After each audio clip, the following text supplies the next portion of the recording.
할렐루야, 할렐루야. 네, 11월 9일 저희 수요 새벽 예배에 또 주님의 전으로 나오신 모든 성도님들을 예수님 이름으로 환영하고 또 축복합니다. 네, 저희들이 지금까지 지내온 것은, 또 우리가 하나님의 자녀된 것은, 또 내가 이 자리에 서 있는 것이 모두 다 전적인 하나님의 은혜인 줄로 믿습니다. 아멘. 그 무한하신 하나님의 은혜에 저희 감사하는 마음으로 함께 이 시간 찬양하며 나아가겠습니다.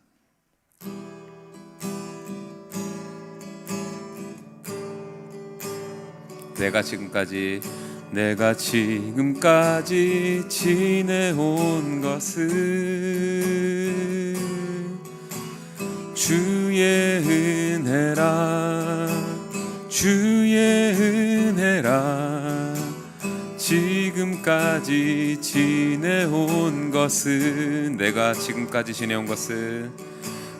지금까지 지내온 것은 주의 은혜라, 주의 은혜라. 지금까지 지내온 것은 주의 은혜라, 주의 은혜라, 주의 은혜라. 지금까지 지내온 것은 주의 은혜라, 주의 은혜라. 지금까지 지내온 것은, 내가 하나님의 자녀된 것은, 내가 하나님의 자녀된 것은 주의 은혜라, 주의 은혜라. 하나님의 자녀된 것은 주님의 은혜라, 주의 은혜라, 주의 은혜라. 하나님의 자녀된 것은 주의 은혜라, 주의 은혜라. 하나님의 자녀된 것은, 내가 이 자리에 서 있는 것은, 내가 이 자리에 서 있는 것은 주의 은혜라, 주의 은혜라. 이 자리에 서 있는 것은 주님의 크신 은혜라, 주의 은혜라, 주의 은혜라. 이 자리에 서 있는 것은 주의 은혜라, 주의 은혜라. 이 자리에 서 있는 것은 주의 은혜라, 주의 은혜라, 주의 은혜라. 이 자리에 서 있는 것은 주님의 크신 은혜라, 주의 은혜라, 주의 은혜라. 이 자리에 서 있는 것은 주의 은혜라, 주의 은혜라, 주의 은혜라. 이 자리에 서 있는 것은.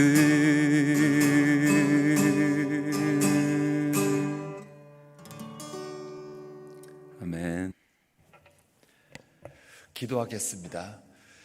존귀하신 하나님 아버지, 오늘도 이 아침에 강건함을 허락하셔서 하나님 앞에 나와 예배 드리게 하신 것을 감사합니다. 찬양을 드렸듯이 우리가 이 자리에 나온 것은 우리의 선택 이전에 하나님의 은혜가 우리 삶 가운데 있었음을 고백합니다. 모든 삶의 주인은 하나님이시기 때문입니다.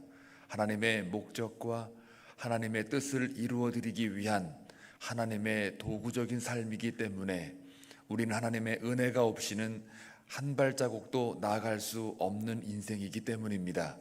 하나님, 그러한 믿음을 가지고 나온 주의 백성들 하나님 기억해 주셔서 오늘도 기도하며 나아가는 시간의 11조를 드리는 주의 백성들에게 신령한 것들로 채워주시고 하나님이 원하시는 목적을 달성하기 위한 귀한 하나님의 쓰임받는 삶으로 살아가는 오늘 하루가 되기를 간절히 소원합니다.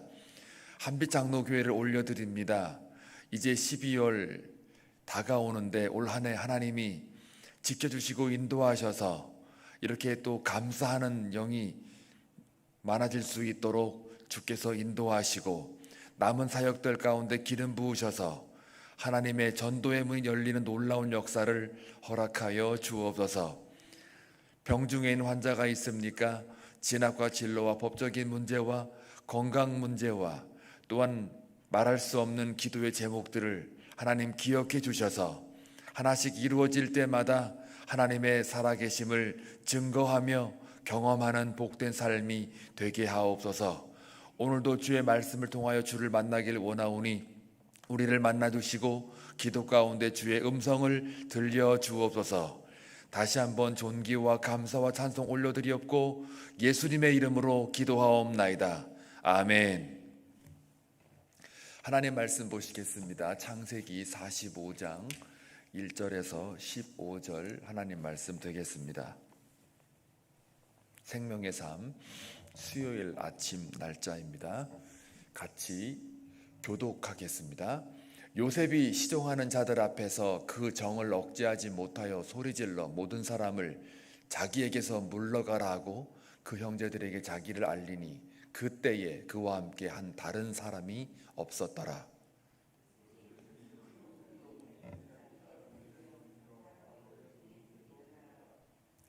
요셉이 그 형들에게 이르되 나는 요셉이라 내 아버지께서 아직 살아 계시니이까 형들이 그 앞에서 놀라서 대답하지 못하더라.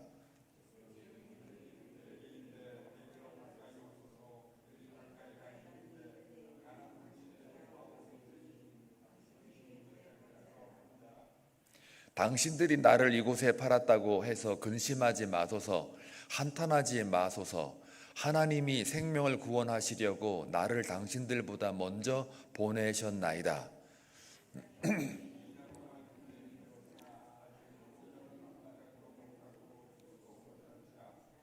하나님이 큰 구원으로 당신들의 생명을 보존하고 당신들의 후손을 세상에 두시려고 나를 당신들보다 먼저 보내셨나니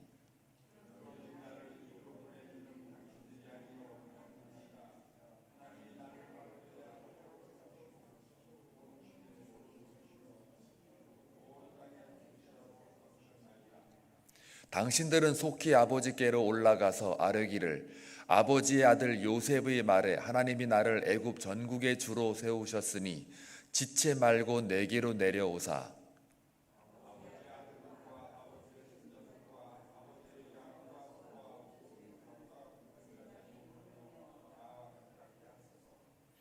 흉년이 아직 5해가 있으니 내가 거기서 아버지를 봉양하리이다. 아버지와 아버지의 가족과 아버지께 속한 모든 사람에게 부족함이 없도록 하겠나이다 하더라고 전하소서.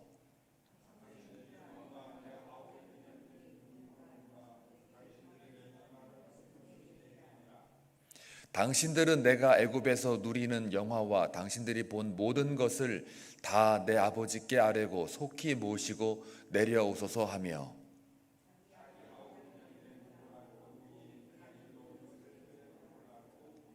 같이 읽겠습니다. 요셉이 또 형들과 입맞추며 안고 우니 형들이 그제서야 요셉과 말하니라. 아멘. 오늘 말씀은 오늘 본문의 내용 때문에 그 요셉의 일생이 하나님의 꿈과 계시에 의해서 그 온갖 험난한 세월과 고난을 겪었나 봅니다.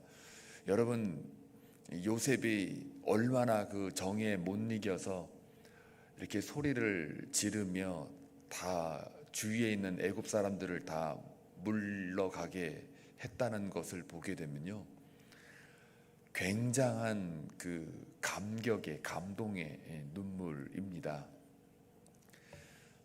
그만큼 고생을 했고 또 고생한 거에 대한 그 주체할 수 없는 그 마음을 눈물로 표현한 것이지만 더 중요한 것은 하나님의 꿈과 계시를 이 순간에 요셉도 깊이 깨달았다는 이야기입니다.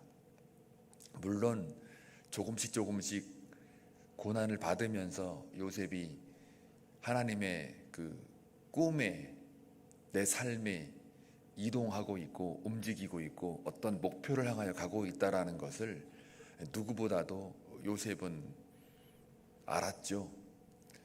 그러나 형들을 거기서 만나고 세 번째 만나면서 자기가 요셉이라라고 이야기를 할 때에는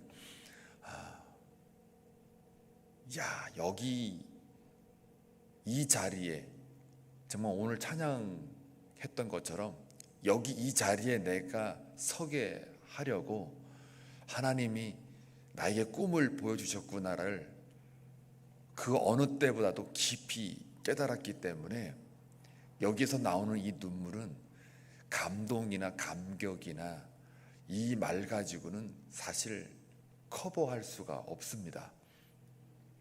우리는 그것을 겪어보지 않았기 때문에 그 정도의 그 수위를 겪어보지 않았기 때문에 뭐라고 단정적으로 말은 할 수 없으나 그러나 분명한 것은 굉장한 큰 변화가 있었다는 거죠. 어떻게 보면은 형들이 그 내 앞에 서 있는 총리격의 관리가 이 바로와 같은 그 엄청난 권위를 가진 이 관리가 요셉이라는 거에는 상상을 못했을 겁니다. 분명히 자기들은 팔았고 20년이 지났는데도 내 앞에 서 있는 사람이 요셉이다? 이게 상상이 안 되는 거죠. 동시에 어떤 마음 들었겠습니까? 아이쿠야, 요셉이라 그러면 진짜 이거 어떡하냐? 두렵고 덜덜 떨고 있지 않겠습니까? 여러분이 형들이고 제가 요셉이었어요. 그럼 여러분이 저를 팔았어요. 여러분 마음이 어떻겠냐고요? 덤덤하겠습니까? 아니면 뭐 배째라 이렇게 뭐 그러겠습니까? 아니면 죽으면 죽으리라 믿음으로 나가겠습니까? 아이고 거기는 죽으면 죽으리라 믿음이 아니고 그거는 못돼 처먹은 거죠. 그거는 오기입니다. 오기. 그건 에라 모르겠다. 인생 포기한 거죠. 그건 믿음이 아니죠. 형상은 비슷한데 이 본질은 다릅니다. 그거는 그러니까 믿음과 이 포기하는 건 다른 거예요. 그러니까 이 형들의 입장에서 볼 때는 얼마나 놀랬겠어요. 내가 잘못 들었나? 분명히 애굽 언어로 말을 하지 않았을 거예요. 그렇죠? 히브리어 언어로 했단 말이에요. 또 우리가 뭐 미국 사람이 아무리 영어 잘해 한국말 잘해도 딱 들으면 저게 본토 발음이다 아니다 다 알잖아요. 저도 여기서 뭐 유학을 아무리 뭐 거의 10년이 뭡니까? 엄청 오래 했는데도 아무리 발음을 혀를 꼬고 굴려도 우리 애들 들으면은 아빠 발음이 이상해 이래요. 그래서 이 유숙으로 못 하겠더라고요. 뭐 공부할 때 앞에 나와가지고 이렇게 프레젠테이션 하고 교수들 앞에서 열심히 뭐 이렇게 이 발표도 하고 했지만 다 소용없어요. 이게 컬처도 다르고 이 언어는 못 따라가겠더라고요. 뭐 소통은 하겠죠. 그러나 여러분 그 주일 설교 때 그 미국 사람이 아무리 그 한국말 잘해도 여기 나와가지고 매주마다 미국 사람이 한국말로 가지고 설교한다고 해보세요. 이게 못 듣습니다. 힘들어서. 그러니까 히브리어로 요셉이 나는 요셉이라 여러분이 팔았던 요셉입니다라고 이렇게 얘기를 하니까 얼마나 놀랬겠어요. 그러니까 이 형들이 지금 내가 뭘 잘못 들었나 했겠죠. 그리고 얼굴을 봐도 이게 지금 워낙 고정관념이 있었기 때문에 봐도 이게 요셉인지 한 20년이라는 세월이 지났으니까 이 사브나 바네아로 늘 이해를 했었지 요셉이라는 이 컨셉이 머릿속에 안 들어왔을 거예요.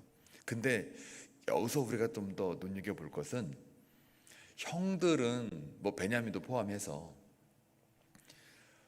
요셉이라는 말에 굉장히 놀랬던 거는 틀림없어요. 그 두려움과 그 떨림에 대해서는 우리가 이해를 하죠. 그런데 사실 엄밀히 말하면 요셉의 이 반응을 보게 되면 엉엉 울고 주체 없이 이렇게 이 정을 삭히지 못하고 울었다라는 이 얘기는, 그거는 뭐 오랜만에 만나가지고 드디어 자기 신분을 밝히니까 감격스러워서요? 아니죠. 죽일 형들이고 복수심으로, 이 정말 인간적으로 생각하면 이거 뭐 그냥 뭐라고 그럴까요? 밥을 굶겨도 아니면 감옥에 쳐넣어도 현치 않을 사람들인데 그렇게 감격이 이렇게 울분을 토했다는 얘기는 그 순간 형들이 절하는 모습이라든지 또 내가 그 자리에 서 있는 그 모습이라든지 또 그 바로 우리 어제 묵상했던 것처럼 유다의 그 일장 연설을 들었잖아요.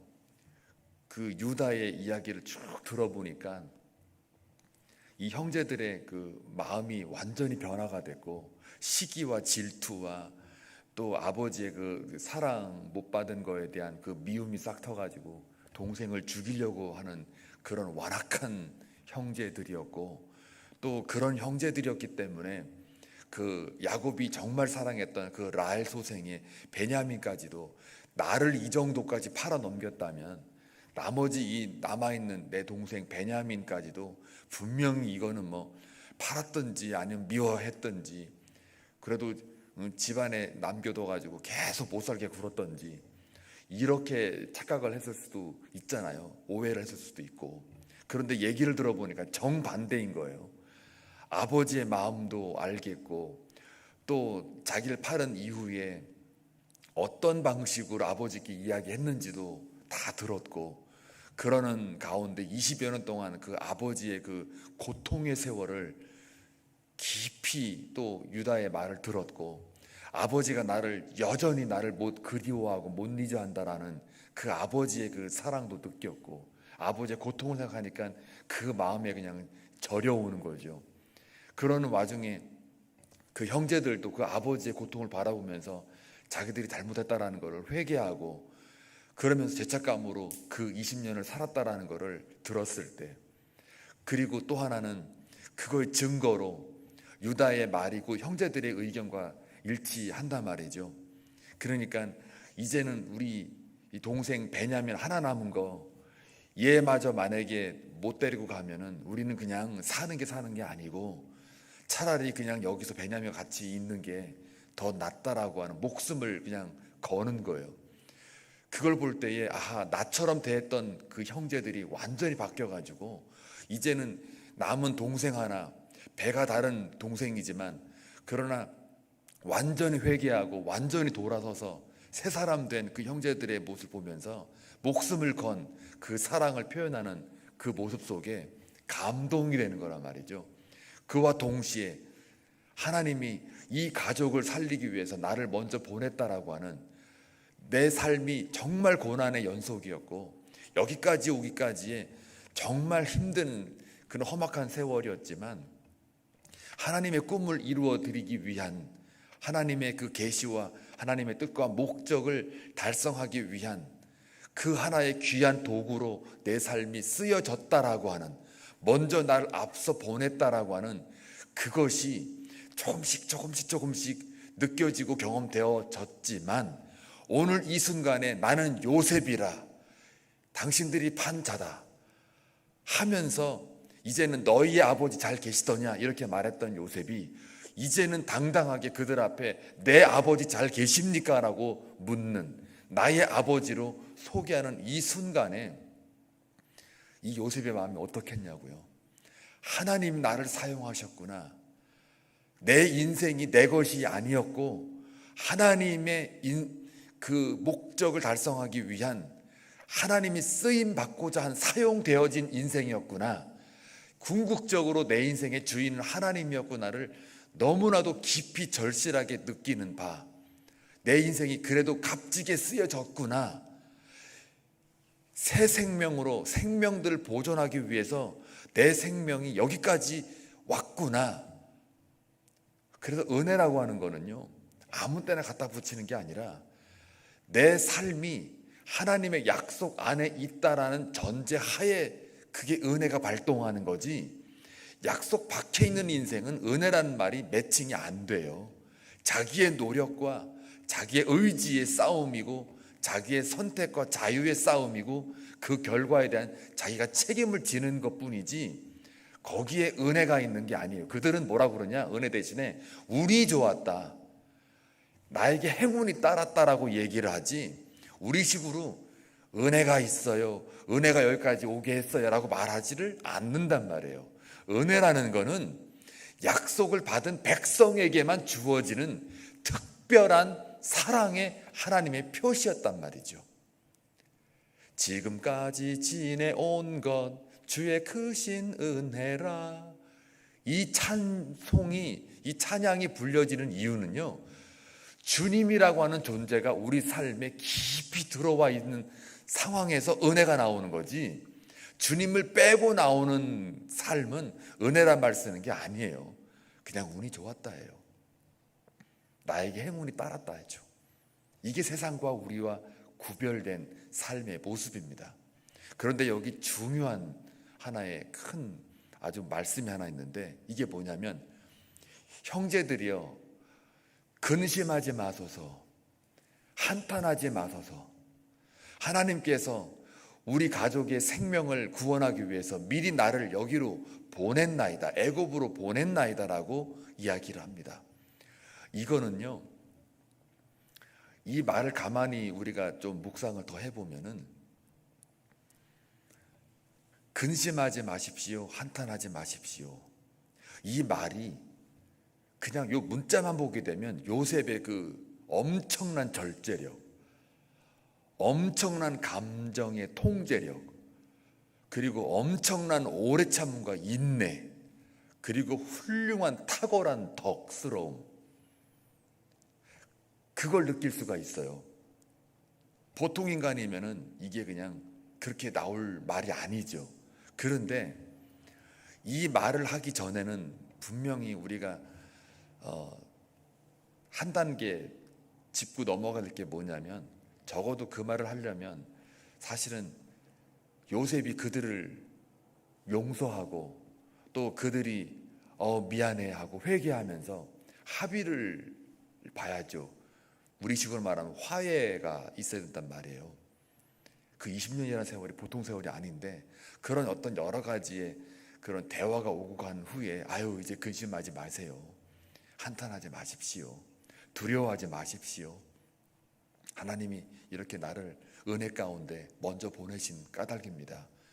우리 가족 살리기 위해서, 생명을 보존하기 위해서 나를 먼저 보낸 거니까 제가 선교사로 먼저 왔습니다, 이렇게 되는 거지, 무턱대고 내가 요셉이다, 그리고 근심하지 말라, 한탄하지 마세요, 이렇게 말하는 게 아니란 말이죠. 먼저 화해가 있어야 되고, 용서가 있어야 되고, 또 사랑의 표현이 있어야 됩니다. 근데 그거 없어요. 그거 없고 그냥 근심하지 마세요, 한탄하지 마세요, 이렇게 말하는 거예요. 이게요, 어떻게 가능한가예요. 그러면 우리는 그렇게 말하죠. 요셉처럼 덕을 쌓고 오래 참음과 인내함으로, 또 요셉의 그 도덕적인 높은 수준의 가치를 갖고 살자, 이렇게 주장을 하면 우리는 못 삽니다. 절대로 그것은 사람으로부터 나오는 탁월함이 아닙니다. 탁월한 덕이 아닌 거예요. 그거는 전적으로 내 삶의 주인이 누구였고, 내 삶의 가치와 의미가 무엇이었는지에 대한 이것의 결정적인 확고함이 없이는 나올 수가 없는 거예요. 다시 말씀드리면, 요셉의 인생의 주인은 하나님이시고, 그 인생의 쓰임받음은 하나님의 목적에 달려있고, 하나님이 이미 요셉에게 꿈을 계시하였기 때문에 그것도 2번이나 완벽한 계시로 이야기를 했고, 그 꿈을 기억하고 그 인생을 살아낼 때 하나님의 꿈을 이루기 위하여 요셉의 역할이 무엇이었는지에 대한 확정한, 그러한 확고한 하나님에 대한 지식이 있었을 때만이 이런 말을 할 수가 있는 거예요. 그것이 있음으로 말미암아 우리는 나를 해하는 사람에게 용서할 수 있고, 또 내가 먼저 화해할 수 있고. 왜요? 그 용서와 화해도 하나님의 목적과 뜻을 이루기 위한 하나의 과정이라고 생각을 하기 때문입니다. 또 내 삶 속에서 그것이 만약에 확정되어졌다면 복수한다든지 미워한다든지 상대방이 나를 해하려 할 때 내가 다시 그 갚는다든지 되로 화로 갚는다든지 이런 것들을 할 틈이 없는 거예요. 상상을 못하는 거예요. 왜요? 그것은 하나님의 목적과 뜻을 이루는 데에 방해가 되는 요소들이기 때문이에요. 그러니까 오늘 이 본문은 사실 정말 나눌 이야기가 너무 많아요. 근데 오늘은 이것만 하고 이제 마치려고 합니다. 시간 관계상. 저와 여러분의 삶은 하나님이 주인이시라는 것과 하나님의 목적과 뜻을 이루기 위하여 각자의 나름대로의 역할이 있다라는 거예요. 그 역할은 요셉은 처음에는 몰랐어요.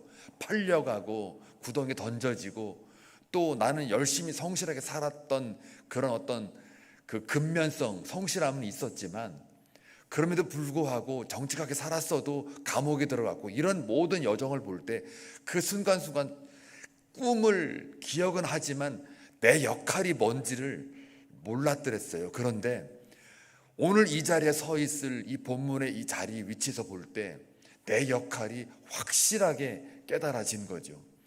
저와 여러분 살아가는 동안 내게 주어진 하나님의 역할이 무엇일까? 그분의 그 꿈을 이루기 위한 내 역할은 어디까지며 무엇이며 어떤 상황에 놓여져 있는 것일까? 우리는 자세히는 모르나, 그러나 분명한 것은 우리가 하나님의 계시를 받은 사람들이라는 거죠. 이 살아있는 하나님의 말씀을 지금 우리가 묵상하고 지금 이렇게 기도하며 나누는 것만으로도 우리는 분명히 요셉처럼 하나님의 꿈을 받은 사람이라는 것은 증명이 됩니다. 그리고 그 역할이 무엇인지는 우리가 살아가면서 알게 되는 거예요. 그렇기 때문에 하나님의 약속받은 백성은 은혜로 흘러가는 것이며, 그 은혜 위에 더 타고 믿음을 가지고 소망 가운데 하나님을 바라보는 그런 삶일 수밖에 없는 거예요. 그러면서 가다 보면 어느 순간에 하나님의 정한 때에 내 삶을 돌아볼 때 하나님이 내게 맡겨준 그 역할이 이거였구나를 그때 깨닫는 거예요. 그때 우리가 요셉처럼 펑펑 하나님 앞에 우는 감격의 눈물을 흘리기를 주님의 이름으로 축원합니다. 이 요셉이 이러한 삶을 살았기 때문에 그의 도덕적인 탁월함이나 그 내면적인 어떤 내공이나 이런 것들은 다 가리워지고요. 뭐만 떠오릅니까? 하나님이 나를 앞서 보내셔서 생명을 살리기 위해서 이렇게 되었나이다라고 하나님을 영화롭게 하잖아요. 하나님을 영광스럽게 선포하지 않습니까? 우리의 삶은 그래서 어떤 상황이든 간에 하나님의 영광, 그의 이름을 높여드리고 선포하는 삶으로 갈 수밖에 없는 삶이거든요. 그게 얼마나 멋진 삶인데요. 그 삶을 기억한다면 우리는 고난에 있어도, 아니면 내가 원하는 어떤 삶이 정말 복스럽게 잘 진행이 돼도 고난이 있으면은 좌절하지 않고 절망하지 않게 되고요. 복스러운 내가 원하는 게 다 풀렸을 때도 욕심으로 채워지는 게 아니라 감사함으로, 오히려 교만이 아니라 겸손함으로 하나님을 올려드리게 되는 삶을 산다는 겁니다. 부함에 처해도, 궁핍에 처해도 다 모든 것이 하나님의 영광을 위함이라고 하는 이 바울의 고백이 바로 요셉의 하나님의 꿈을 받은 사람의 삶의 모습인 거예요. 부한 것이 복이냐? 아닐 수도 있어요. 고난받는 것이 재앙이냐? 아닐 수도 있어요. 그것은 우리가 삶의 잣대와 기준을 어떻게 놓느냐에 따라서 고난도 복이 되고 또 고난이 약이 되고 고난이 그냥 절망으로 그냥 떨어지는 그러한 부작용이 될 수 있고 우리가 말하는 어떤 바라는 실상들이 내게 주어졌을지라도 이것이 복이 될 수 있고 재앙이 될 수 있고 이거의 가장 큰 기준은 내가 어떠한 잣대를 놓고 어떻게 살아가느냐에 따라서 이게 완전히 바뀐다 이 말이에요. 자, 그래서 이러한 삶을 살아가는 사람만이 온전한 승리를 이룰 수 있는 줄로 믿습니다. 여러분, 오늘 하루 살아가는 동안 여러분의 삶이 내가 그냥 살아가는 것이 아니라 내가 선택해서 살아가는 것이 아니라 바로 하나님의 여러분에게 주어진 꿈에 따라서 그 역할을 감당하기 위하여 하나님이 생명을 연장시켜 주시고 하나님께서 맡겨주신 그 역할이 분명히 있고 그 역할 때문에 오늘 하루가 살아가는 줄로 믿습니다. 그렇게 살아갈 때 하나님의 약속이 하나씩 보여지는 그 놀라운 은혜가 있기를 주님의 이름으로 축원합니다. 기도합니다. 좋으신 아버지 하나님, 감사합니다. 하나님의 꿈이 우리 삶 가운데 주어졌음을 고백합니다.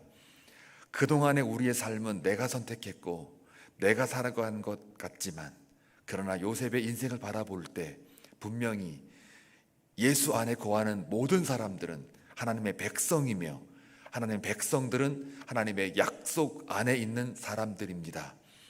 그러므로 우리는 하나님의 꿈을 가진 자들이기 때문에 오늘 하루도 하나님이 맡겨준 그 역할이 있음을 고백하며 궁핍에 처해도 부함에 처해도 모든 것이 다 하나님의 영광을 위한 삶이라는 것을 다시 한번 고백하는 승리하는 삶을 살아갈 수 있도록 모든 성도들의 마음과 생각을 감찰하여 주옵소서. 감사함으로 나갑니다. 예수님의 이름으로 간절히 기도합니다. 아멘. 각자 했습니다.